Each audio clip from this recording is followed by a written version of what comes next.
ओम सदाशिवसमारंभां शंकराचार्यमध्यमाम् अस्मदाचार्यपर्यन्तां वन्दे गुरुपरम्परां। वाक्यकारं वररुचिं भाष्यकारं पतञ्जलिं पाणिनिं सूत्रकारं च प्रणतोऽस्मि मुनित्रयम्। मित्राणि नमो नमः।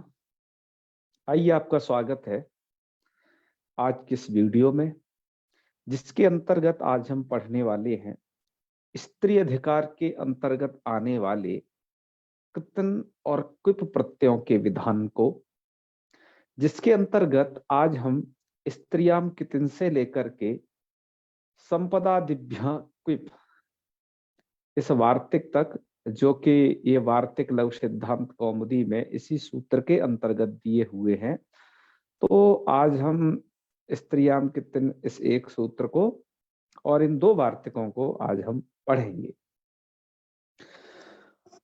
और आज हम जिन विषयों पर मुख्य रूप से चर्चा करने वाले हैं वो विषय हैं यहाँ पर रील्वादिभ्य किन निष्ठावद वाच्य। यह जो स्त्रियाम कितिन के अंतर्गत जो यह वार्तिक आया हुआ है, इस वार्तिक के अंतर्गत आने वाले पूर्णी ही इस पाठ के विषय में चर्चा करेंगे और साथ में ही संपदादिभ्य क्विप और कहीं कहीं पर किसी किसी संस्करण में कितिन नपीस्यते यह वचन भी वार्तिक के रूप में उद्धृत कर रखा है, इसके विषय में भी हम चर्चा करेंगे।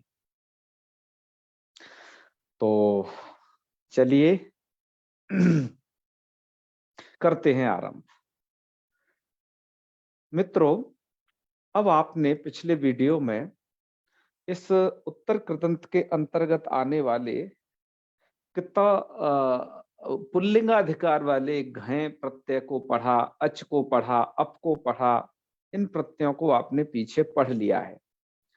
अब यहाँ पर आप स्त्री अधिकार के अंतर्गत आने वाले प्रत्ययों को पढ़ रहे हैं। तो चलिए, जिसमें सबसे पहला प्रत्यय है कृतन प्रत्यय। मित्रों, यह प्रत्यय भी भावे और अकर्तरी कार के संज्ञायाम इस पिछले दो सूत्र का संबंध यहाँ पर भी है।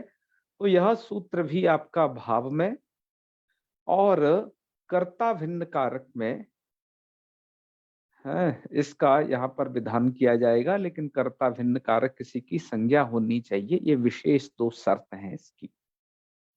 यहाँ पर जो रूप बनते हैं, इनकी जो प्रक्रिया है वो बड़ी ही सरल है। जैसे कितन प्रत्यय है, क्री धातु से कितन प्रत्यय किया। यह प्रत्यय चूंकि भाव अर्थ में हो रहा है तो आपको विग्रह करना है करणम। और मैं आपको हर बार आपको बता रहा हूं कि भाव अर्थ में प्रत्यय करने पर ऐसा विग्रह क्यों कर रहे हैं ये, क्योंकि करणम में जो प्रत्यय आगे आप पढ़ेंगे ये ल्युडंत से विग्रह कर रहे हैं। इस का भी जो है, अर्थात आपकी जो स्त्री प्रत्यय में होने वाला एक कितन है, इसका भी प्रत्यय ल्युडंत, इसका भी विग्रह ल्युडंत से कर रहे हैं। जैसे आपने जब घय प्रत्यय पढ़ा था तो वो भी भाव अर्थ में विधान जहां होता था वहां पर भी ल्युडंत से विग्रह कर रहे थे। तो ल्युट प्रत्यय को आप आगे पढ़ेंगे, लेकिन उससे संबंधित विग्रह आप पहले ही कर ले रहे हैं। तो खैर, आप जब उसे आगे पढ़ेंगे तो वहां विशेष रूप से जान लेंगे। तो सामान्य रूपेण बस जाने रहे कि हाँ, ये ल्युट प्रत्यय कुछ होता है, उससे यहाँ पर विग्रह कर रहे हैं। अब क्री धातु से जब आपने कितन प्रत्यय किया, करणम, करणम कृति, करणम मतलब करने की क्रिया को कृति कहेंगे स्त्रीलिंग में यदि उसे आपको करना है प्रत्यय। तो क्री धातु से कितिन, कितिन का बचेगा ती, क्योंकि नकार की संज्ञा हलंत्यम से। और कितिन में जो ककार है उस आदि ककार की संज्ञा है, आदि में स्थित है वह ककार, उस ककार की संज्ञा हो जाएगी आपकी लशक को तद्धिते से, ती मात्र बचेगा। तो स्थिति हो जाएगी क्री ती। और आप ये जो कितन प्रत्यय है कित है, अर्थात धातु में गुण वृद्धि इत्यादि आप नहीं कर पाएंगे। आपका रूप बन जाएगा कृति ही, स्वादि कार्य करने पर। और कृति ही जो ये बना है ये आपका स्त्रीलिंग में है, ये बात ध्यान रखिएगा। स्त्रीलिंग में होने से मति की तरह इसके रूप चल जाएंगे। स्पष्ट है आपको? मैं समझता हूं। अब आगे बढ़ते हैं। अब ऐसे ही स्तु धातु है। स्तु धातु से आप करेंगे कितन प्रत्यय। इस कितन का ती बचता है, तो स्तु प्लस ती और रूप बन जाएगा स्तुति ही। ठीक है, ये बड़ा ही सरल था, आपने इसको समझ लिया। यहाँ पर कुछ मूलकार पंक्तियां लिख रहे हैं, उनका भी वाचन करते हैं और उन्हें समझते हैं। स्त्रियाम कितिन के अंतर्गत सबसे पहले तो अर्थ लिखा है कि स्त्रीलिंगे भावे कितिन स्यात्। स्त्रीलिंग में भावे कितिन स्यात् अर्थात भाव में कितिन होता है। तो मित्रों याद रखिए, भाव में हो रहा है कितिन प्रत्यय। सूत्र के द्वारा तो वृत्ति में तो केवल यही लिखा है, लेकिन जहां पर आवश्यकता है वहां पर एक कर्ता भिन्न कारक में भी होगा। ठीक है, ये भी आप याद रखें। तो ये भाव में कितिन होता है, और ये भी साथ में अब लिख दिया कि घयोपवाद। यह जो स्त्रियाम कितिन है, ये घय का अपवाद है, क्योंकि भाव अर्थ में घय प्रत्यय का भी विधान किया गया है धातु मात्र से। तो इस बात को यहाँ क्यों लिखा जा रहा है? क्योंकि आप पूरे इस कृदंत प्रकरण में एक सूत्र पहले पढ़ के आए थे, उत्सर्गापवाद विषयक, कि यहाँ पर किस तरीके से वाद्यवादक भाव होगा। वो था आपका वाह स्वरूपो स्त्रिया। तो वास्वरूप जो विधि होती है पूरे कृदंत में प्रभावी होती है, स्त्रियाम कितने इसके अधिकार को छोड़ करके। तो उस वास्वरूप विधि के द्वारा क्या होता है कि जो अस्वरूप अपवाद प्रत्यय है वो अपने उत्सर्ग का विकल्प से बात करते हैं। तो पीछे जब आपने पढ़ा वहां पर दोनों ही कार्य हो जाते थे, उत्सर्ग का भी अपवाद का भी। लेकिन यहाँ जो इस एरिया में स्त्रियाम कितिन के इस एरिया में जो उत्सर्गापवाद है वो बाकी अष्टाध्यायी की तरह होगा, अर्थात स्त्रियाम कितिन घय का यहाँ पर अपवाद बनेगा, परत्वात उसका बात करेगा, ये समझिएगा, क्योंकि स्त्रियाम कितिन उनसे पर है। और जैसे कितिन का बात करेगा ऐसे ही पीछे जो जैसे घय का बात करेगा ये कितिन प्रत्यय, ऐसे ही और जो प्रत्यय पढ़े गए हैं अचप, उनका भी ये बात करेगा। ये बात आप विशेष रूप से जानिएगा। अतः आपके दोनों रूप बन जाएंगे कृति ही स्तुति ही, ये दोनों आपके प्रयोग हो गए। ठीक है, आगे की चर्चा करते हैं। यहां पर अग्रिम एक वार्तिक दिया है, ये दीर्घ ऋकार है, तो इसको ऐसे पढ़ना चाहिए, रीलवादिभ्य कितन निष्ठावद वाच्य। यह वार्तिक है। वार्तिक का अर्थ यह है कि रीकार्यंतेभ्यो लुवादिभ्यश्च परः कितन निष्ठा सदृशम कार्यम लभते। ऋकारांतेभ्य, जो इसकी दो शर्तें हैं कि जो धातुएं ऋकारांत हैं, दीर्घ ऋकारांत, जैसे आपकी है क्री विक्षेपे नाम की ये धातु है दीर्घ ऋकारांत, तो ये हो गया आपका ऋकारांतेभ्य। और फिर कहा लुआदिभ्य, और जो धातु आपकी कैसी हैं, लुआदी धातुएं हैं, जैसे लुआदी में लू धातु है, धू धातु है, ये आपकी धातुएं हैं लुआदी धातु। तो ऐसी धातुओं से परे जो कितन प्रत्यय यदि होता है, तो यहाँ कितन प्रत्यय है तो उसको निष्ठा सदृशम कार्यम लभते, तो उसको निष्ठा सदृश कार्य होते हैं। निष्ठा सदृश कार्य माने आपने कितवतु नाम के दो निष्ठा संज्ञक प्रत्यय पढ़े थे, तो जो कार्य वहां निष्ठा संज्ञक में होते हैं वही कार्य यहाँ पर विधान किए जाएंगे। ठीक है, तो क्या होता था निष्ठा में? जी, निष्ठा में होता था यदि धातु में कहीं र है, धातु में रेफ है धातु के अंत में, तो फिर वहां क्या होता था, रदाभ्याम निष्ठा तो न पूर्वस्य चद, ये नियम लगता था। तो रेफ से परे निष्ठा के तकार को नकार का विधान किया जाता था। तो मित्रों यहां पर भी ये जो ती है ना, इस तो उस कीर के रेप से परे ती ती है, उसको नकार का विधान कर दिया जाएगा, तो ये हो जाएगा नी। तो पहला नियम वहां दकार को तकार को नकार का विधान का ये नियम था। और मित्रों दूसरा वहां पर नियम ये हुआ करता था, वहां पर आपने सूत्र पढ़ा था लुआदिभ्यश्च। तो जो जिनका पाठ लुआदियों में है उनके भी तकार को नकार विधान किया जाता था। तो जैसे लू धातु से यदि आप यहाँ ती प्रत्यय करेंगे, तो लू धातु से ती प्रत्यय करेंगे तो रूप तो आपका लूती बनना चाहिए था, लेकिन बन गया लूनी। धू धातु से धूती ही बनना चाहिए था, लेकिन बन जाएगा धूनी। ये इसके रूप बनेंगे, ठीक है। और कीर्णी ही कैसे बनेगा, इसकी एक विशेष प्रक्रिया यह है कि क्री धातु से कितन करिए, इसका ती बचेगा तो क्रीति ऐसी स्थिति होगी। और अब यहां पर आप इसको रीदित धातु से कर देंगे, ई करेंगे, लेकिन रपर हो जाता है तो किर हो जाएगा। और यहां पर इसको रेफ धातु हलीच सूत्र द्वारा धातु की उपधा रेप्स के उपधाभूत जो इकार है उसको दीर्घ कर देंगे तो कीर्ति ऐसा बन जाएगा। और ता को न कर देना आप, तदाभ्याम निष्ठा तो न, क्योंकि उसको निष्ठा सदृशम कार्यम लभते, निष्ठा सदृश कार्य हो जाएंगे। तो जैसे वहां तकार को नकार होता है, यहाँ पर भी हो जाएगा नकार, तो ती आपका नी में बदल जाएगा, स्थिति हो जाएगी कीर्णी। और वर्ण सम्मेलने कृते विभक्ति कार्य च कृते कीर्णि इति स्त्रीलिंगे रूपम भवति।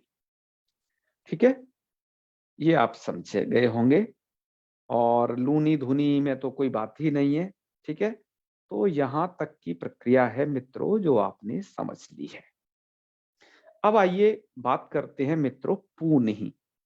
यहाँ के बहुत सारे लघु सिद्धांत कौमुदी के संस्करणों में ये पूनिहि एक अलग से पाठ दिया हुआ है। तो इस पूनी पाठ को लेकर के आपके भैमी व्याख्याकार को बड़ी ही गुस्सा आई। उन्होंने कहा कि लघु सिद्धांत कौमुदी के सभी संपादकों ने ये पूनी ही कैसे पाठ दे दिया। और हम चाहते हैं कि आप उन्हीं के शब्दों में देखें कि वो क्या कह रहे हैं इस पाठ को लेकर के। फिर इस पाठ पर हम और भी चिंतन करेंगे और भी काफी सारी चीजें हमने आपके लिए यहाँ एकत्रित की हैं, उन्हें देखेंगे। तो सबसे पहले तो जो ये पूनी पाठ के लिए कह रहे हैं उसे आप देखिएगा। तो जी कहाँ है ये इनका पाठ?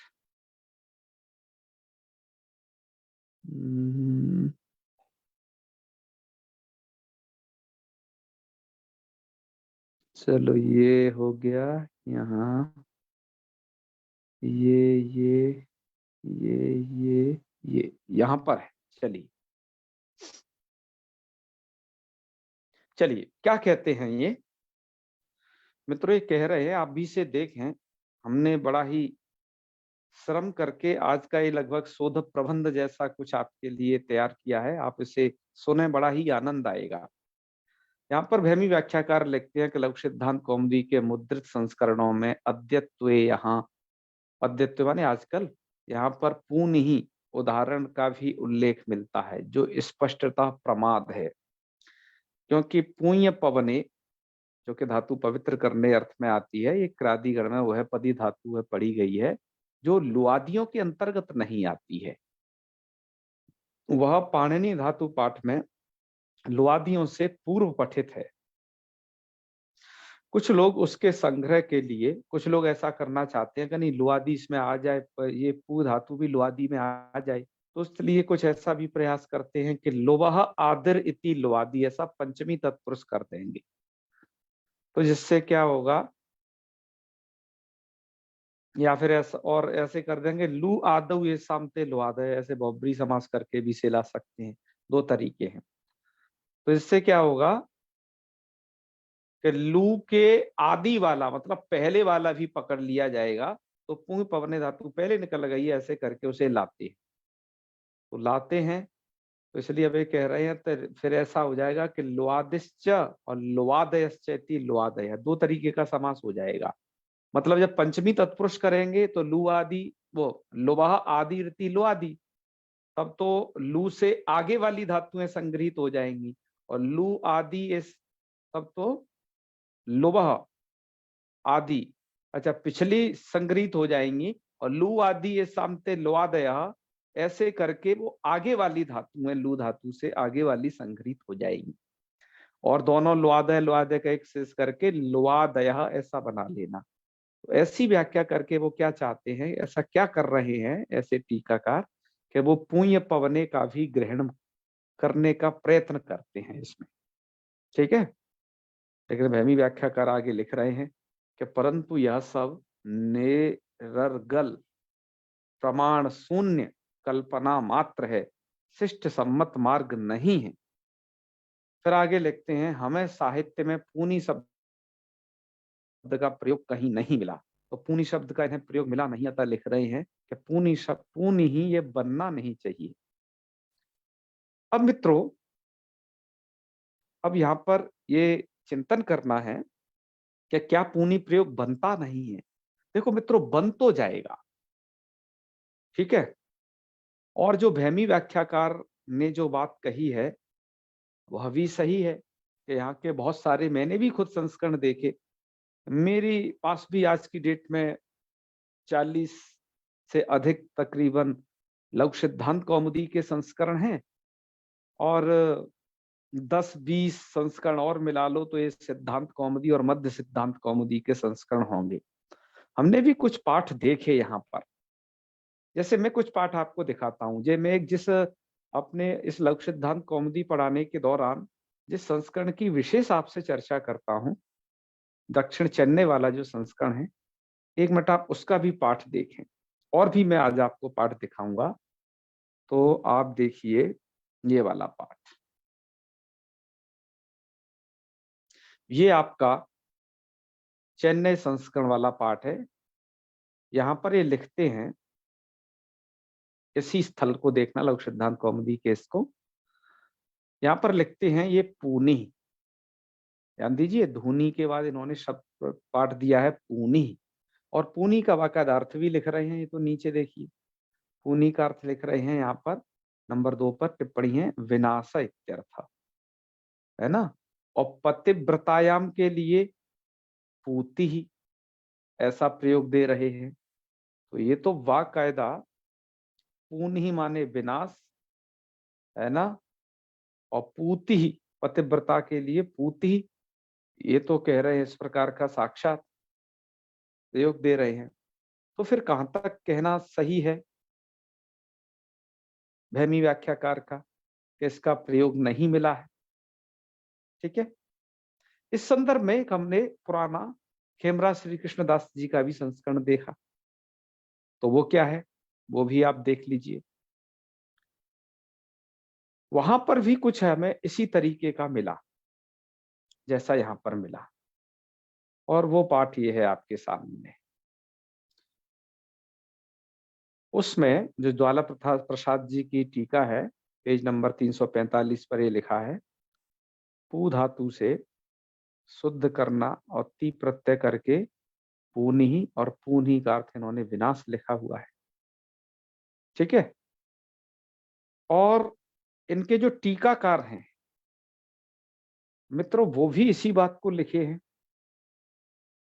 यहाँ पर ये लिखे हैं, ये टिप्पणीकार आपके आचार्य शिव नारायण जी हैं। ये लिखते हैं कि पूयो बिना से, इस वचन से विनाश अर्थ में ही निष्ठा के तकार को नकार होता है। ध्यान देना, पूयो विनाशे, इस वचन से ही इसके तकार को नकार होता है। पवित्रता अर्थ में नहीं होता, पवित्रता अर्थ में पूति ही ऐसे रूप होते हैं। अब ये भी बात वहमी व्याख्याकार के बिल्कुल विरुद्ध बात है। ठीक है, उमाकांत जी समझते जाइएगा इन सब बातों को। आज बहुत पते की बातें आपको बतला रहे हैं। हाँ गुरु जी, तो अब ये तो विरोधाभास है। इन्होंने तो पुण्यो विनाशे वाकायदा इस वचन को कहा है। अब ये वचन खोजा जाए कि ये कहाँ का है। तो कुल मिलाकर के जो दोनों मैंने आपको ये दोनों पाठ दिखाए, ये दोनों के दोनों पाठ प्रकृत जो पाठ आपने अभी भैमी व्याख्या में देखा, इसके एकदम उलट है।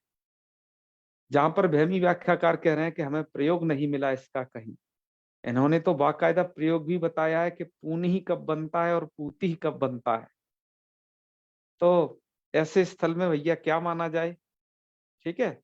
और आप एक बात तो मान ही लीजिए, आज की डेट में मेरे पास भैमी व्याख्याकार से भी अधिक पुस्तकें हैं, मैं उनसे अधिक स्वाध्याय कर पा रहा हूं, जिस कारण से इस पूरे लघु सिद्धांत कौमुदी का।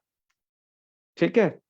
तो जो बात भैमी व्याख्याकार नहीं लिख सके हैं या जहां से भी लिखे हैं, वो सभी मेरे बिल्कुल संज्ञान में है। ठीक है। आइए इस बात को और भी आगे करते हैं। देखिए, पर इस पाठ में यह है कि भैमी व्याख्याकार इदमित्थम ये नहीं कह सके हैं कि ऐसा पाठ नहीं मिलता इत्यादि इत्यादि। लेकिन मेरे हाथ में कुछ ऐसे भी संस्करण लगे हैं कि जो कि ये साफ साफ कह रहे हैं कि पूनी पाठ सही नहीं है यहाँ पर। अब आइए ऐसे वाले पाठों को भी देखिए। ऐसे पाठों में सबसे पहले हमारे हाथ में एक लघु सिद्धांत कौमुदी लगी, वीवी मिराशी, बहुत पुरानी है, मोतीलाल से छपा करती थी ये। तो ये वीवी मिरासी जी क्या कह रहे हैं, इनका भी देखिए। आपके पास ये है या नहीं मैं नहीं जानता, नहीं है तो हम आपको ग्रुप में भेज देंगे, बस आप बता दीजिएगा इस वाली पुस्तक को। यहाँ पर मूल में देखिए, अपने मूल पाठ में, इसी पुस्तक के जो मूल पाठ में यहाँ पर लूनी दिया, धूनी दिया, लेकिन पूनी ही नहीं दिया। अर्थात ये विद्वान पूनी ही पाठ से सहमत नहीं है यहाँ पर, जो कि लघु सिद्धांत कौमुदी में ये तो साफ साफ कहते हैं नहीं होना चाहिए। ये टीका में देखिए, हम साक्षात इनकी टीका का भी आपको दर्शन कराते हैं, क्या कहते हैं। यहाँ पर ये पंक्ति लिखते हैं कि पून ही इति रूपम तु चिंत्यम, पूनी यह रूप चिंत्य है। क्यों? कि पूय लुआदी गणे पाठा भावात, पूय का लुआदी गण में पाठ का अभाव होने से, अर्थात लुआदी के अंतर्गत नहीं आती है। ठीक है। तो अर्थात पूनी नहीं बनना चाहिए, इन्होंने साफ साफ कहा। फिर मैंने लघु सिद्धांत कौमुदी का, वो सिद्धांत कौमुदी का एक खेमराज श्री कृष्णदास का संस्करण है, वो देखा।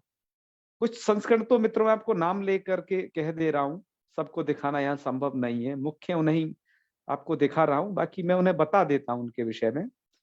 तो दाधी मत व्याख्या का सिद्धांत कौमुदी का संस्करण में, उसमें मुझे पूनी पाठ मिला। इसके अलावा मुझे एक बहुत ही प्राचीन, आज से लगभग 100 ईयर के समथिंग, और पुराना है थोड़ा सा, ऐसा एक सिद्धांत कौमुदी का संस्करण और मिला, जिस पर चंद्रशेखर शास्त्री जी द्वारा संपादित वह सिद्धांत कौमुदी है। तो उस दक्षिण से छपी थी ये पुस्तक, मैसूर से, और ये बाल मनोरमा प्रेस से छपी थी पहले ये पुस्तक। मतलब या इसमें सिद्धांत कौमुदी के साथ साथ बाल मनोरमा नाम की टीका है। तो उस समय उस प्रेस का नाम ही उन्होंने बाल मनोरमा रख दिया था, सोचिए, एक टीका के छापने के कारण। तो चंद्रशेखर शास्त्री जी ने इसका संपादन किया। वह प्रेस तो पुरानी उरानी पता नहीं किस स्थिति में होगी, बंदन हो गई होगी, मैसूर कहाँ है और हम कहाँ हैं। लेकिन इसी पुस्तक को मैंने अभी कुछ दिनों परिमल प्रकाशन से भी प्रकाशित देखा, और वो मुझे पुस्तक मिली सर गंगानाथ झा की लाइब्रेरी प्रयागराज में। तो मैंने उसको देखा, उस पुस्तक को मैंने हालांकि अब मंगा लिया है अपने पास।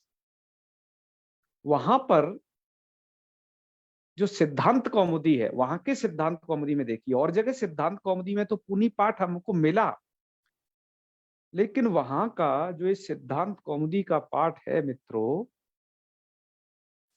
आप इसे देखिएगा। हमने बाकायदा उसे पेज नंबर सहित स्क्रीनशॉट लिया है, 686 पर।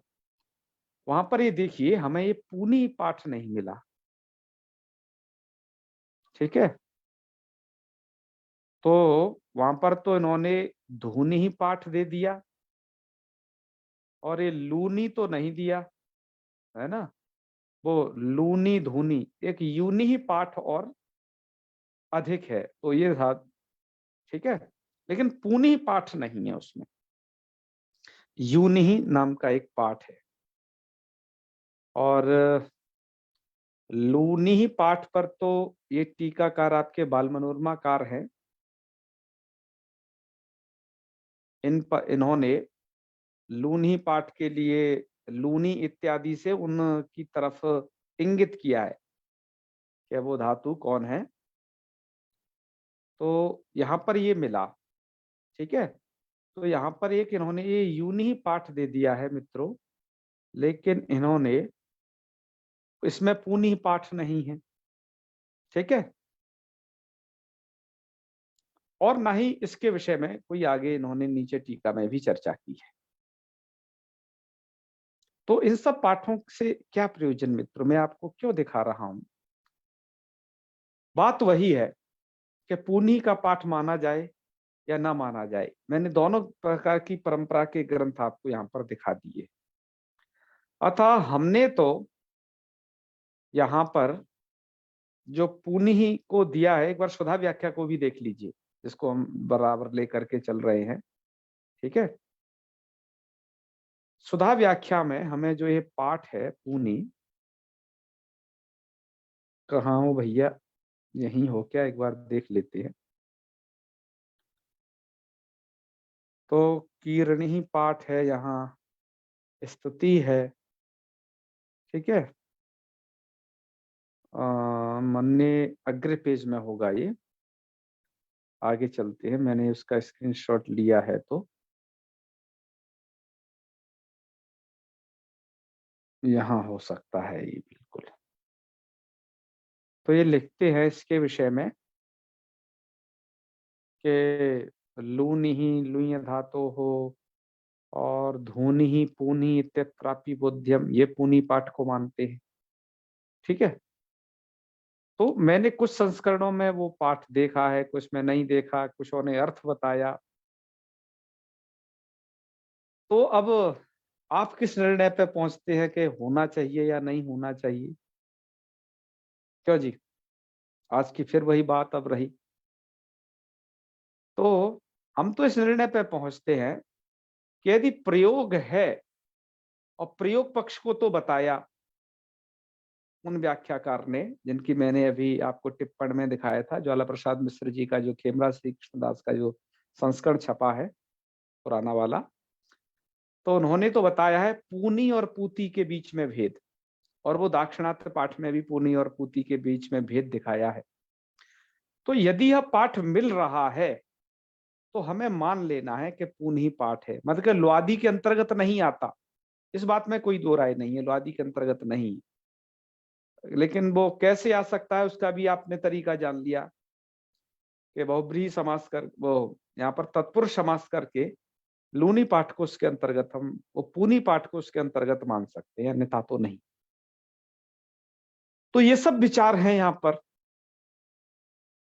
तो हम भी यहाँ पर इसी बात पर पहुंचे हैं कि यदि प्रयोग है, क्योंकि प्रयोग मिला, उन्होंने जैसा कि बताया कि किस अर्थ में है, पूनी का प्रयोग कब है, पूती का प्रयोग कब है, तब तो इसे मान लेना चाहिए। और नहीं मिलता है तो मत मानिएगा बिल्कुल, ठीक है। लेकिन हमें इसमें मानने वाले पक्ष ज्यादा दिखे। हमने जितने भी आपको उदाहरण दिखे सब मानने वाले ही पक्ष हैं, न मानने वाले बहुत स्वल्प है। तो ये शोध का भी विषय है, हम ये समझते हैं। यहाँ पर भी शोधकर्ताओं के द्वारा या विद्वानों के द्वारा ये चिंतन करना चाहिए कि ये है या नहीं, ठीक है। इस बात को यहीं करके थोड़ा हम आगे बढ़ते हैं, आगे की चर्चा और कर लेते हैं। चलिए मित्रों, आज थोड़ा अनुसंधानात्मक ज्यादा है अपना पाठ। चलिए आगे थोड़ा सा पढ़ के फिर एक अनुसंधान और करना है। इसके बाद आपके ग्रंथ में एक वार्तिक उद्धृत किया है कोई प्रत्यय के विधान के लिए। वार्तिक है आपका संपदादिभ्यः क्विप, संपदादि गण पठित धातुओं से क्विप प्रत्यय का विधान किया जाता है। और ये संपदादि गण क्या है? तो संपदादि गण में संपत, विपत, आपत, ये शब्द आए हैं, 3-4 ठो शब्द हैं, बस ज्यादा नहीं है इसके अंतर्गत। इनसे क्विप प्रत्यय का विधान किया गया है और ये भी स्त्रीयाम के अंतर्गत है। तो सम उपसर्ग है और पद धातु से क्विप कर देंगे और क्विप का हो जाता है सर्वापहारी लोप, कुछ भी शेष बचता नहीं है। ये बात आप जान रहे आए काफी महीनों से। क्विप का सर्वापहारी लोप हो करके और इस मकार को अनुस्वार पर श्रवण करके संपत, द को त बना लेना है। खरीचा चर्त, वो वावसाने से चर्त कर लेना, चर्त नहीं होगा तो उस पक्ष में दकार वाला भी रूप सही है। तो संपत और संपद ये दो रूप बनेंगे। और मित्रों याद रखिए, ये संपत और संपत दोनों के दोनों ही स्त्रीलिंग हैं। हमें प्रयोग ऐसा करना पड़ेगा, इयम संपत, इसके लिए स्त्रीलिंग का प्रयोग करना पड़ेगा। ऐसे ही वी उपसर्ग पूर्वक आप विपत बना लीजिएगा। आंग उपसर्ग पूर्वक इसी तरीके से आपत, आपद, इन रूपों को भी आप बना लीजिएगा। ठीक है। अब मित्रों इसके बाद आपके यह इसमें लिखा गया है कितिन नपीष्यते। कितिन नपीष्यते, यह जो वचन है ये वार्तिक के रूप में आपके इधर पठित है ग्रंथों में। हमने इसको भी खोजा क्या ये वार्तिक है या नहीं, क्योंकि चाहे तो आप गीता प्रेस वाला संस्करण उठा के देख लो या खेमरा श्री कृष्णदास वाला उठा के देख लो, कोई सा भी उठा के तो देखो, ये वार्तिक के रूप में उद्धृत किया गया है। ठीक है। मैंने बहुत ही कम कुछ ऐसे संस्करण देखे कि जिनमें जो है ये ऐसे वचन के रूप में उद्धृत हो, ये वाला। तो सोचा ये वार्तिक है या नहीं है, क्या स्थिति है। तो सोचा कि चलो बाल मनोरमा टीका देख लेते हैं। तो सिद्धांत कौमुदी की फिर हमने बाल मनोरमा टीका को देखा कि ये जो है वचन क्या वार्तिक का है, वार्तिककार का वचन है या कहाँ का है जो है वार्तिक है। इसमें भी तो थोड़ा सा चिंतन बनता है। हमने यही की सिद्धांत कौमुदी को उठा करके द्वारा से देखा, उसी पेज पर जहां पर अभी हम थे, इसी की चर्चा कर लेते हैं। यहाँ पर यही जो व्याख्या, यही जो चंद्रशेखर शास्त्री जी, मैं शुरू वाला संस्करण, यहाँ पर ये अच्छा संपादन कार्य किया है इन्होंने। इसको संपदादिभ्य क्विप, इसको वार्तिक लिखा है, लेकिन कितिन नपीष्यते इसको वार्तिक नहीं लिखा है इन्होंने। और नहीं तो मुझे लगा बिल्कुल सही बात, नहीं लिखना चाहिए। यहाँ की बाल मनोरमा टीका को देखा तो और थोड़ा संतुष्टि हो गई। ठीक है। संपदा दिव्या क्विप पर तो ये बाल मनोरमाकार लिख रहे हैं साफ साफ के वार्तिकम, ये तो वार्तिक ही है। लेकिन कितिन नपीष्यते ये कोई वार्तिक आर्तिक नहीं है। ठीक है। कितिन नपीष्यते ये कोई वार्तिक नहीं है, बल्कि ये और लिखा है कि कृत्य लिटोर बहुलम इति बहुल ग्रहणेन सिद्धम। अर्थात कितिन जो आप करना चाहते हो ये कृत्य लिटोर बहुलम से ही सिद्ध है। क्यों? भाष्य तो नहीं तद दृश्यते, ये भाष्य में दृष्टिगोचर नहीं होती है कितिन नपीष्यते। तो इससे साफ साफ पता चल गया ये कितिन नपीष्यते कोई मुनित्रय में से किसी के भी द्वारा प्रोक्त यह वचन नहीं है। ठीक है। ना ये भाष्य वार्तिक है, ना ये कात्यायन प्रणीत वार्तिक है ये है, बल्कि किन्हीं प्राचीन वैयाकरणों के द्वारा उद्धृत की गई एक कोई पंक्ति है, जिसे भट्टोजी दीक्षित जी ने भी रख दिया और उनके शिष्य वरदाचार्य जी ने भी रख लिया। वाल्मीकार का तो यही मत है कि कृत्य लिटोर बहुलम, कृत्य और लिट प्रत्यय बहुलता से होते हैं, इससे ये सिद्ध हो जाएगा। ऐसे मान करके इन्होंने इसको लिखा है। तो इससे स्पष्ट होता है कि ये वार्तिक आर्तिक कुछ भी नहीं है। ठीक है। इस संदर्भ में हमने कुछ और भी उठा करके देखे, और क्या क्या देखा। जैसे ये है, इसमें क्या है, यहाँ पर देखिए मित्रों, ये हमारे पास एक पुस्तक है लघु पाणिनीयम। ये भी दक्षिण से प्रकाशित हैं, एक विद्वान, उनकी पुस्तक है ये। तो यहाँ पर देखिए, मैं आपको यहाँ ये इसलिए दिखाना चाहता हूँ कि अभी के इस से यहाँ पर संबंधित है। मैं एक तो इसलिए भी इसे दिखाना चाहता हूँ कि देखिए, इसमें तो लू से लूनी पाठ है, पूनी को कहीं उद्धृत नहीं किया गया है, एक तो इस संदर्भ में। दूसरा, इसमें भी दिखाना चाहता हूँ कि देखिए, यहाँ पर संपदा दिव्या क्विप्तो दिया, जिसमें इन्होंने संपद विपथ इत्यादि रूप दिए, और वासरूप विधि से इन्होंने संपत्ति यह भी रूप दिया, और ये विपात का मतलब मित्रों यहाँ थोड़ा मिसप्रिंट हो गया है, विपत्ति इत्यादि ये रूपों को लिखा है। लेकिन यहाँ पर भी उस वार्तिक का कहीं उल्लेख नहीं किया गया है, कितिन नपीस्यते। ठीक है, यहाँ पर तो बल्कि वास्वरूप विधिना कह रहे हैं इस बात को, कि वास्वरूप विधि से जो है ये संपत्ति अंपत्ति ये भी बन जाएगा। ठीक है, तो अब आप देखिए कि वह वार्तिक रूप में हमें इस ग्रंथ में भी नहीं मिला, और भी आपको एक आध और उदाहरण दिखा दें।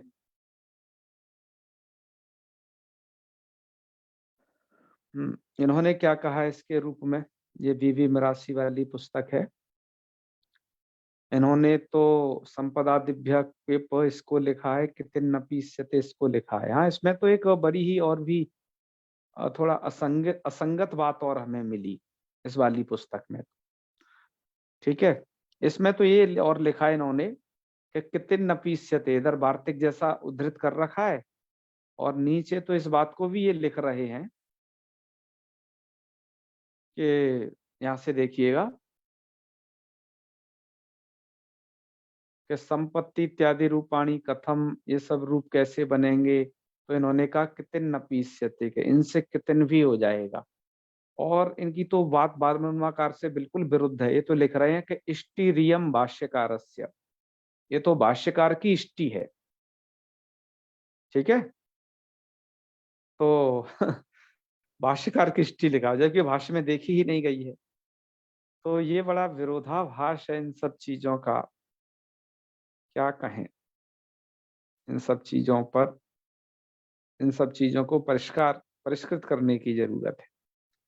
संपदादिभ्य, और आगे लिखते हैं कि संपदादिभ्य कोई इसका अर्थ क्या है, उसका अर्थ लगे संपदादिभ्य धातुभ्य भावे अकर्तृ च कारके कितिन नपी भवती।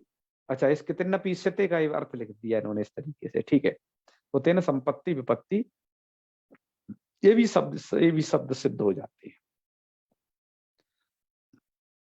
तो समझे ना मित्रों, क्या है यहाँ पर ये स्थिति कि पूरा पाठ इस तरीके का ये बन रखा है, इस तरीके से।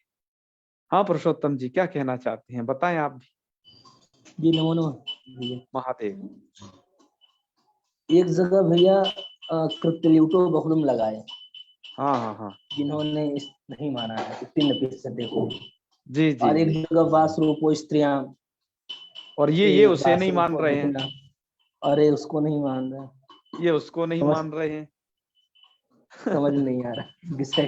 तो ये बड़ा क्लिष्ट हो गया है। विसंगति वाले स्थल हैं आज के इस पाठ में। देखिए, तो जी इन पाठों की तरफ मैं आपका ध्यान दिलाना चाह रहा हूँ कि कैसा कैसा लिख रखा है, अलग अलग, बिल्कुल विरोधाभास, एक दूसरे का एक दूसरे से कोई मैच नहीं। ठीक है, अब जी शास्त्र जी की बात, शास्त्र का तो पथ एक है वो एक होना चाहिए, लेकिन यहाँ तो इस प्रकार की अलग अलग व्याख्या हैं बहुत। तो व्याख्या की बात तो अलग है भैया, लेकिन उन्होंने भाष्य को भी एक ने कहा है कि भाष्य इष्टम, एक ने कहा है हाँ, कि भाष्य बिल्कुल सही नोक्तम। कहा। अब तो ये तो हमें खुद ही भाष्य अब देखना पड़ेगा, आप कल देख कर कौन बताइएगा। कौन भाष्य को सही कह रहा है। हमारे पास संपूर्ण भाष्य उपलब्ध है, क्या स्थिति है। मुझे लगता है यदि ये बाल मनोरमाकार ने नागेश की बात कही है कि भाष्य तो नहीं तद दृश्यते, तब तो बिल्कुल सही बात है, क्योंकि एक नागेश है जिन्हें पूरा भाष्य आद्योपांत तैयार है। ठीक है, जी तो जी भैया।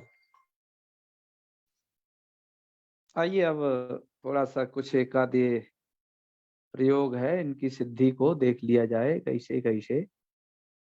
अभी आपने कुछ प्रयोग पढ़े, सुधा व्याख्याकार ने उसे कैसे उल्लिखित किया है एक बार देख लेते हैं। जैसे आपने स्त्रियाम कितन के अंतर्गत आने वाले कुछ प्रयोग पढ़े हैं, उनको देखिए। लिखते हैं कर्तलिटोर बहुलम इत्यतः प्राक स्त्रियाम इत्यादि क्रियते। तो ऐसा अर्थ कर लेना, स्त्रीत्व विशिष्ट भावे कर्तरी चकार के इत्यर्थ। अकर्तरी चकार के को भी रख लो, ये कह रहे हैं। तो धातु मात्रा दयम कितन, धातु मात्र से कितन हो जाएगा, मतलब ये नहीं कहेगा कौन सी धातु, धातु का इधर अधिकार है तो धातु मात्र से कितन का विधान है। अपवाद को लेकर के भी थोड़ा लिख रहे हैं कि घयोपवाद, कहने का मतलब है कि हलश्चैति वक्ष्यमाण घयोपवाद, चैत उसके विषय में लगा रहे हैं। एक घय प्रत्यय और भी है, और पिछले वाले घय का भी इसे अपवाद बता सकते हैं। एवं च स्त्रीत्व विशिष्टे भावादौ कितिन्नेव, तो कितिन होगा। कहा कि घय करते तो क्या होता कि घय तू पुंस्त विशिष्ट भावादिति लभ्यते, घय तो वहां होता है यहाँ पर पुंस्त विशिष्ट भाव अर्थ हो, है ना, क्योंकि घय जबंता पुंसी है इसलिए। आगे लिखते हैं फिर वास्वरूप विधि अत्र न प्रवर्तते अस्त्रिया में युक्ते। बिल्कुल सही बात है, वास्वरूप स्त्री तो विधि तो यहाँ लगती नहीं है। अतः पुरुषोत्तम जी जो वास्वरूप विधि इधर लगा रहे हैं वो सही नहीं है, चाहे उस पुस्तक जी में क्यों न दिया गया हो। थोड़ा चिंतनीय है वास्वरूप विधि का भी यहाँ पर, ठीक है, क्योंकि वास्वरूप विधि स्त्रियाम अधिकार को छोड़ती है। ठीक है, चलिए। कृति तो कैसे बनाना है कि कर्णम कृति तत्र क्री धातो स्त्रियाम कितनिति कितिन कितनी कस्य नस्य चलोपे कित्वाद गुणा भावी विभक्ति कार्य च कृति तत्सिद्धि, ये बन जाएगा। एवं स्तु धातु से ऐसी स्तुति बना लेना, ठीक है। और ये रिल्वा दिव्या इस वार्तिक को देखिए, ये भी उसको निष्ठावत विधान करती है, तो तकार को नकार हो जाता है। तो यहाँ पर क्री धातु से स्त्रियाम से कितिन कर लेना, और क न का लोप करके कित्वाद गुणा भावे हृदय धातु से इर कर लेना, और न पर से रपर हली से दीर्घ करके कीर्ति है ऐसा बना लीजिएगा। और रिल्वा दिव्या कृष्ण निष्ठावद वाच्य, इससे निष्ठावत भाव करके और रदाभ्याम निष्ठा तनु पूर्व सिद्ध से तकार को नकार करके समान पद नोना से उसको नत्व करके कीर्ण ही रूप बनाइएगा, ठीक है। इस तरीके से इन्होंने यहाँ पर इस सिद्धि को लिखा है। आइए आगे और सिद्धि इन्होंने कैसे दी है इसको भी देख लेते हैं मित्रों। इससे आगे इन्होंने कीर्णी रूप यहाँ पर लिख दिया। अभी आगे लिखते हैं एवं गिरी धातु, ऐसे गिरी धातु है, गिरी निगरने से गिरणी बना लेना, ठीक है, क्योंकि वो भी रीदित धातु है इसलिए। और लू धातु से लूनी ही कह रहे हैं, ठीक है। कन्योर लोपे लूती थी भूते, और रिल्वा दिव्यति कृष्णा नित्यवाच्यति निष्ठा वदभावे न लुआ दिव्यति तस्सिन्नत्वे विभक्ति कार्य करते तत्सिद्धि। इसके विषय में पहले भी चर्चा कर चुके हैं कि लुआ दिव्य सूत्र द्वारा तकार को नकार हो जाएगा। इसी प्रकार से धूनी पूनी, ये तो पूनी को भी बता रहे हैं। तो चलिए, संपदा दिव्य कोई पिति वार्तिकम, ये वार्तिक है। फिर आगे लिखते हैं भावे कर्ती चकार के संज्ञा विधि शेष है, इसको यहाँ पर और जोड़ लेना, तो ये पूरा अर्थ वार्तिक का बन जाएगा। वार्तिक का अर्थ हमने स्लाइड में लिख दिया है, वहां देख लीजिएगा। आगे भी इसको लिख रहे हैं, संपद को बना रहे हैं आगे। तो आगे लिख रहे हैं कि समपूर्वकात पद धातु संपदा दिव्य क्विपति क्विपी क्विपो लोपे और विभक्ति कार्य चक्रते तत्सिद्धि एवं विपत है, ऐसी बना लेना विपत शब्द को भी। आगे लिख रहे हैं कि ननु अस्त्रियामिति निषेधेन वास्वरूप विधे अभावात, अस्त्रियाम का निषेध है तो वास्वरूप विधियां होनी नहीं है। तो कृपा अनेना कितनो बाधात, क्विप के द्वारा यहाँ पर कितन का बाध हो जाएगा। तो संपत्ति कैसे बनेगा, संपत्ति तो तब बने कि जहां पर क्विप भी हो जाए कितन भी हो जाए, लेकिन यहाँ पर तो ऐसा होता नहीं है। यहाँ पर तो जो बाध्य बाधक भाव है अन्य अष्टाध्यायी की में और जैसे होता है वैसे ही होगा। तो इसके लिए मूल में कह दिया कितिन नपीष्यते, ठीक है। कहा कि कितिन नपीष्यते, ये कहा ये बन कैसे जाएगा, कहा कि कृत्य लिटोर बहुलम इति बहुल ग्रहणे न सिद्धम, कृत्य लिटोर बहुलम में बहुल ग्रहण से सिद्ध हो जाएगा, क्योंकि भाष्य तो नैवम दृश्यते, भाष्य में क्विन्नपि दृश्यते दिखाई नहीं देता है। ये बात इन्होंने भी लिखी, ठीक है। तो ये जो बात इन्होंने लिखी ये मुझे लगता है बाल मनुन्माकार का ही अनुवाद मात्र है, बाकी तो शेखर देख करके ही बाकी निर्णय करेंगे। समपूर्वकात पद धातु कितनी अनुबंध लोपे 10 चर्त्वे न तकारे विभक्ति कार्य चक्र सिद्धि संपत्ति बना लेना, ऐसे विपत्ति आपत्ति इन सबको आप बना लीजिएगा। ठीक है, तो यहां तक मुझे आज आपको पढ़ाना था, सो पढ़ा दिया है। लेकिन अभी रुकिएगा, अभी मैंने आज आपको पढ़ाया कितने प्रत्यय, उससे क्या क्या रूप बनेंगे ये बताना अभी बाकी है। और आपको मैंने पढ़ाया है अभी क्विप, क्विप प्रत्यय करने पर और क्या क्या बनेंगे, क्योंकि संपदा दिव्य क्विप में तो 3-4 ही केवल शब्द पढ़े गए हैं। क्या क्विप इनसे ही होता है क्या? पहला प्रश्न ये बनता है कि क्या क्विप इन 4 से ही होता है और किसी से नहीं, 3-4 से? तो कहा कि इस संपदादि गण को आकृति गण कहीं पर भी नहीं लिखा है। हमने भी लघु सिद्धांत वो सिद्धांत कौमुदी के कुछ अन्य संस्करण देखे, ये आकृति गण के रूप में उल्लेखित नहीं है। लेकिन महमी व्याख्याकार यहाँ पर ये कह रहे हैं कि इसका जो व्यवहार है वो आकृति गण के रूप में भी हमें दिखता है। तो आकृति गण के रूप में भी इसका व्यवहार है, इसका संपदादि का। तो कुछ और भी शब्द हमें देखने को मिलते हैं। तो अब हम आपको दोनों चीज दिखाते हैं कि एक तो आपको लिस्ट दिखाते हैं कि कितने प्रत्यय करके और क्या क्या रूप हुए हैं, किन अर्थों में कितने हुआ है। और दूसरी लिस्ट आपको दिखाएंगे कि ये क्विप का विधान और कहाँ कहाँ है, क्योंकि संपदा दिव्य क्विप आकृति गण नहीं है। तो आकृति गण होता है कोई तो उसके जैसे और भी स्वीकार कर लिए जाते हैं। और कौन गण आकृति गण है कौन नहीं है मित्र, इस पर बड़े भारी विवाद है। गण को लेकर के बहुत ज्यादा, गण पाठ को लेकर के जो सिद्धांत कौमुदी में दर्ज जो गण है, सूत्रों में विविध गण हैं, इनको लेकर के कोई विशेष शोध अभी तक नहीं हुए हैं। क्या सकंदवादी गण, क्या आपके जो है यहाँ पर अन्य गण है, जैसे ये आ गया संपदादि। तो कौन आकृति गण है कौन नहीं है, सप्तमी सौंडई में सौंडादि गण आकृति गण है या नहीं है, इन सबको लेकर के बड़े ही वो हैं। तो आइए बहुत ही काम की चीज हम देखने वाले हैं जो कि आप व्यवहार में प्रयोग करते हैं। तो ऐसे शब्दों की सूची देखें, महमी व्याख्याकार ने ऐसे शब्दों को बनाया है कि कितने प्रत्यय करके आप ऐसे ऐसे इन्हें भी बना सकते हैं। तो चलिए हम देखते हैं इनको। चलिए कितने प्रत्यय के कुछ उदाहरण देखिए। जैसे अधि उपसर्ग पूर्वक इंग धातु है, तो अधि और ई के बीच में कितने प्रत्यय के परे, एक बात ध्यान रखना, धातु वो गुण मत कुछ करना। ठीक है, तो इसका बना लेना आप सवर्ण दीर्घ करके अधीति, और कितने का बचेगा ती। तो अधीति ये स्त्रीलिंग में प्रयोग होंगे सिर्फ। अधीति का मतलब है सिर्फ अध्ययनम, पढ़ना बस, क्योंकि भाव में प्रत्यय हो रहा है। तो इसका है अधीति मतलब अध्ययनम। ठीक है, ऐसी ची चैने धातु से चिति, चिति मतलब चुनना, नुति नमन, सक धातु से शक्ति मतलब सामर्थ्य शक्ति, भज धातु से भक्ति। ये देखो सर सभी कितने प्रत्यांत हैं, कितने प्रसिद्ध शब्द हैं ये। तो यहाँ पर भज धातु से जकार को ककार वगैरह ये सब कैसे हुआ, तो चौकू है भैया, चौकू से कुत्त कर देना, खरी से चर्च कर लेना। ऐसे वृष धातु से वृष्टि, इष्टत्व काम हो जाएगा। तो संधि के कार्य उन्हें तो यथावत करते रहिएगा।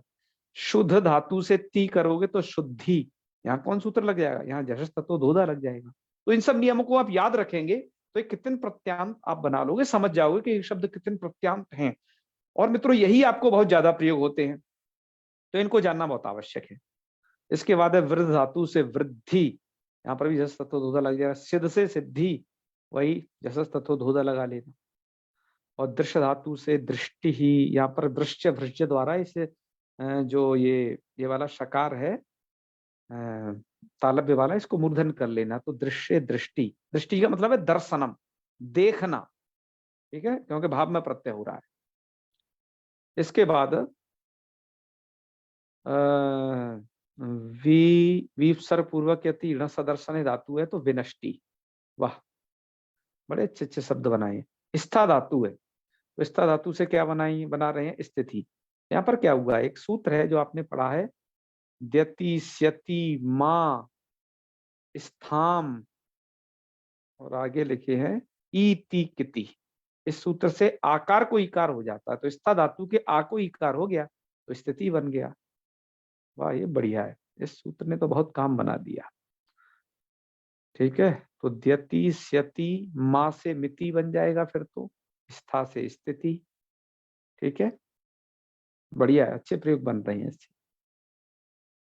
तो ती किति ती किति कहता है ये सूत्र, तो आपका कितिन जो है ती किति वैसा ही है ये कितिन प्रत्यय, तो यहाँ पर ये लगेगा, स्थिति बन जाएगा।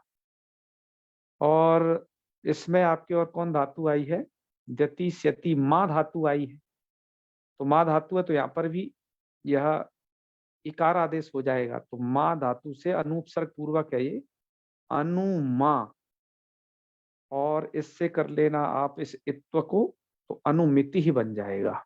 वाह, अच्छा शब्द है।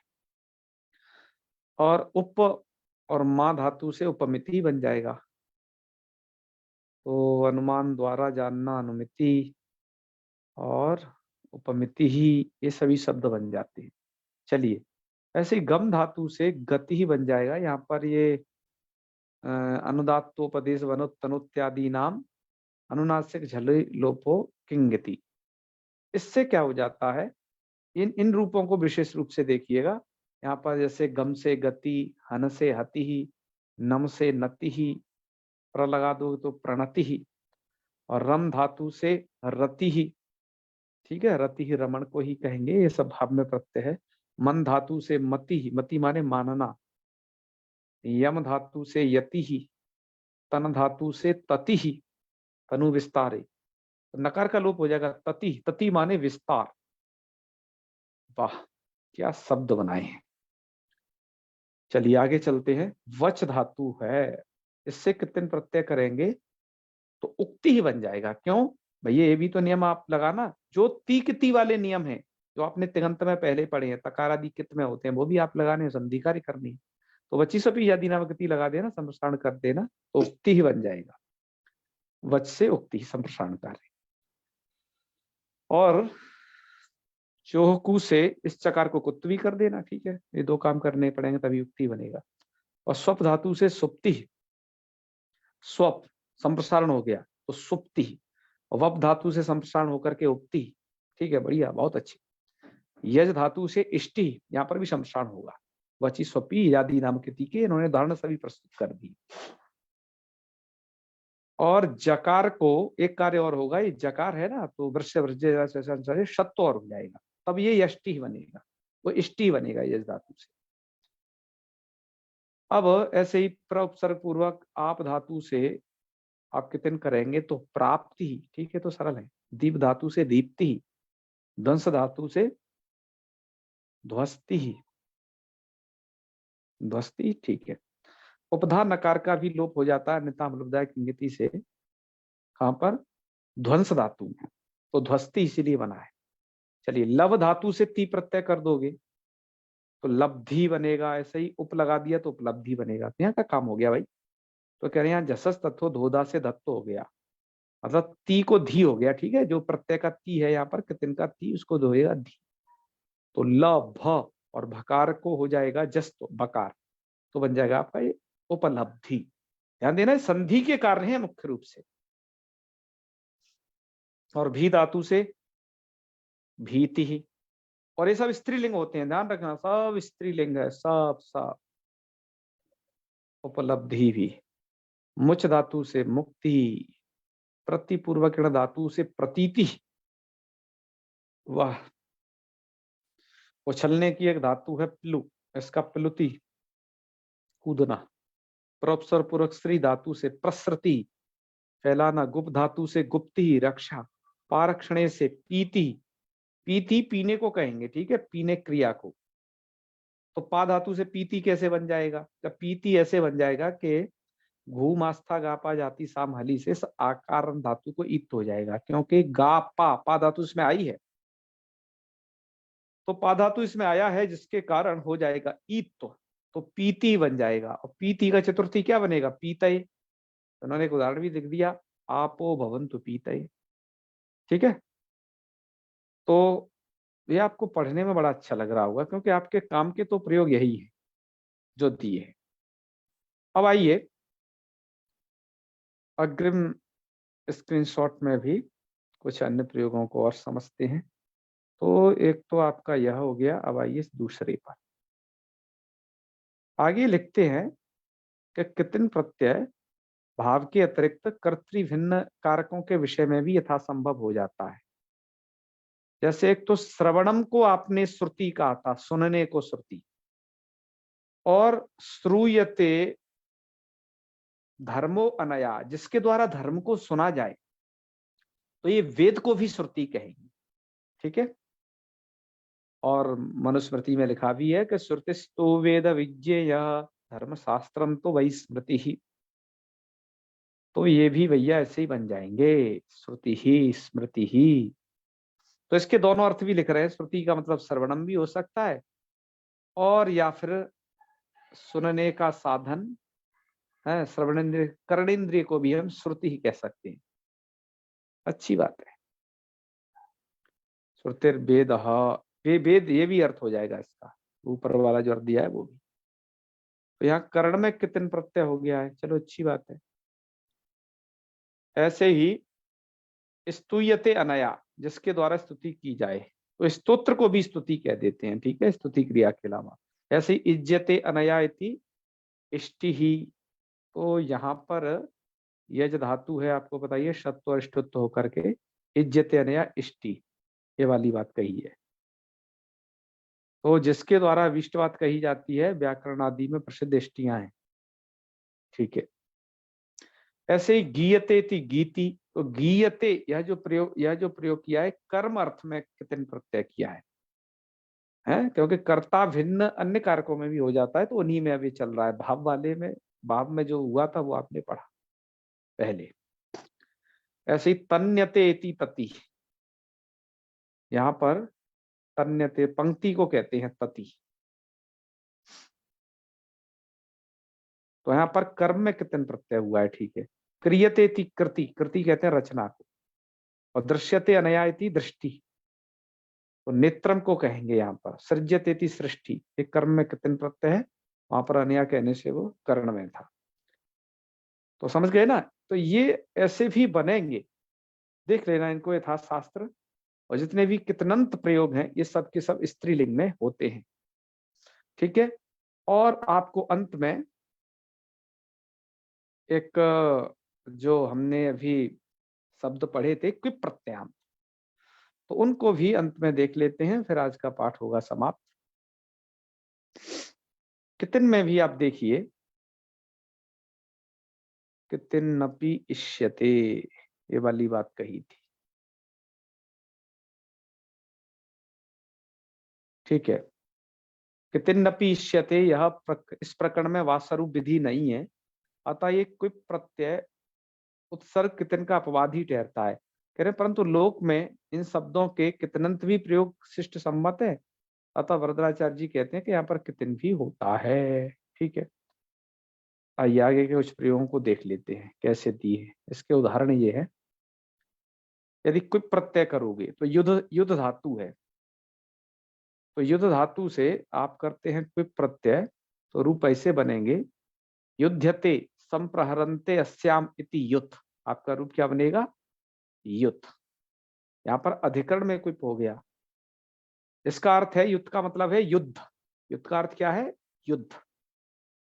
ऐसे ही संयतन्ते स्पर्धन्ते जनास्यामिति संयत, यहाँ पर करण अर्थ में कर दिया है एक प्रत्यय संयत।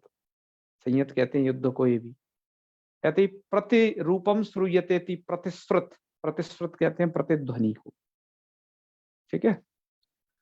और ऐसे ही प्रतिपद्यते अर्थात उपक्रम्यते पक्षो मासो वा अनया, अर्थात जहां से पक्ष या मास होता है, अर्थात जहां से शुरू होता है, उसको कहेंगे प्रतिपद। प्रतिपद शब्द बन जाएगा। तो ये सब स्त्रीलिंग है। लेकिन भागुरी का वो एक मत आप जानते ही हो, आपम चैव हलंतानाम यथा वाचा दिशा निशा। आपके जो भागुरी ऋषि हैं वो हलंत शब्दों से भी टाप प्रत्यय करना चाहते हैं, तो उनके मत में ही ये प्रतिपदा बनेगा, जो कि लोक में सबसे ज्यादा प्रसिद्ध है।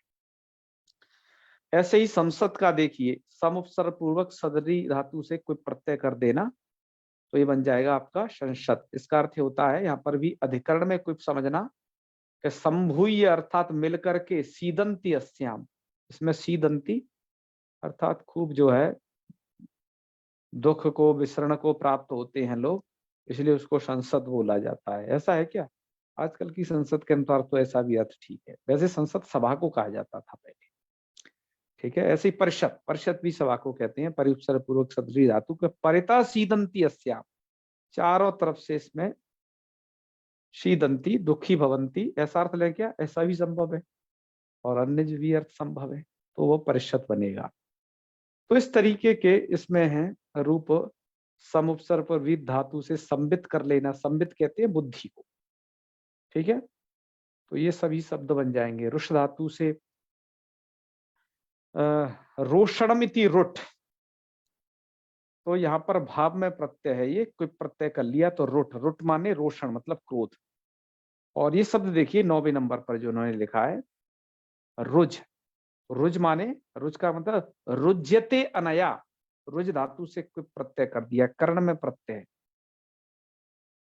तो रुज्यते अनया, उसे क्या कहेंगे? रोग, रोग कहेंगे।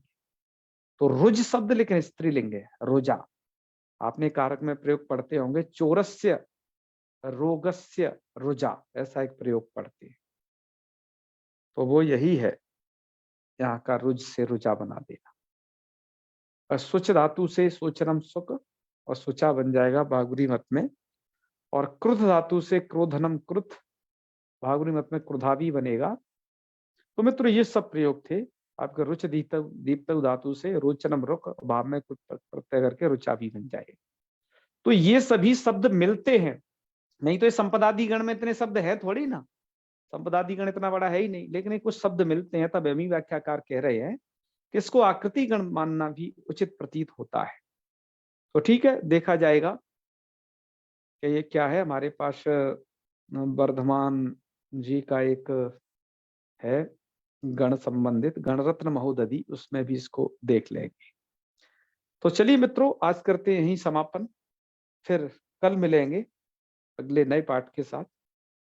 और अब जो स्त्री प्रत्यय का सेकंड पार्ट बचा है उसको हम कल पूरा करेंगे। आज एक पार्ट में यहीं तक हो गया है, तो चले समापन करते हैं। ओम सर्वे भवन्तु सुखिनः, सर्वे सन्तु निरामयाः, सर्वे भद्राणि पश्यन्तु, मा कश्चित् दुःखभाग् भवेत्। ओम शांति शांति शांति। सर्वेभ्यो नमो नमः। शुभरात्रि। प्रणमामि।